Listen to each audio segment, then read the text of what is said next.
1955 அப்துல் கலாம் ஐயா second aeronautical படிச்சுட்டு இருக்கும்போது அவருடைய டைரக்டரான அவருமே வந்து பார்த்தீங்கன்னா ஏரோநாட்டிக்கல் இன்ஜினியர் தான். இவங்களுக்கு ஒரு ப்ராஜெக்ட் வந்து அசைன் பண்ணுறாங்க. லோ லெவல் அட்டாக்கிங் ஏர்கிராஃப்டோடைய அவங்க சிஸ்டம் இன்டெகிரேஷன் வந்து டிசைன் பண்ணணும். அதுக்கு படத்தை வந்து வரைஞ்சு கொடுக்கணும். 3 மாதத்துக்கு மேலே ஆகியும் அந்த ப்ராஜெக்ட் வந்து பண்ண முடியல.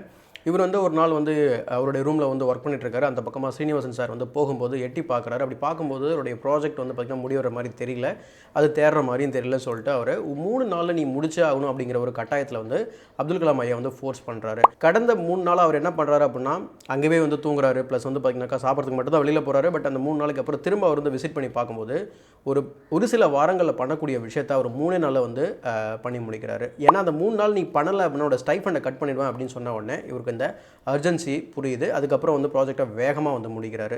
இதுலேருந்து என்ன தெரியுது அப்படின்னா நம்ம ஹியூமன் மைண்ட் வந்து பார்த்திங்கன்னா எப்படி வேலை செய்யுது அப்படிங்கிறத நம்ம ஒரு நெருக்கடி கொடுக்கும்போது கட்டாயத்தின் பேரில் எவ்வளோ பெரிய சாதிக்க முடியாத விஷயத்தை கூட நம்மளால் சாதிக்க முடியும் அப்படிங்கிறத அந்த எடுத்துக்காட்டை வந்து உங்களுக்கு விளக்குது. இந்த வீடியோ பிடிச்சினா லைக் பண்ணுங்கள். மறக்காம தமிழ் புக் கிளப்பை சப்ஸ்கிரைப் பண்ணிக்கோங்க. இது உங்கள் ஞானத்திற்கான பாதை.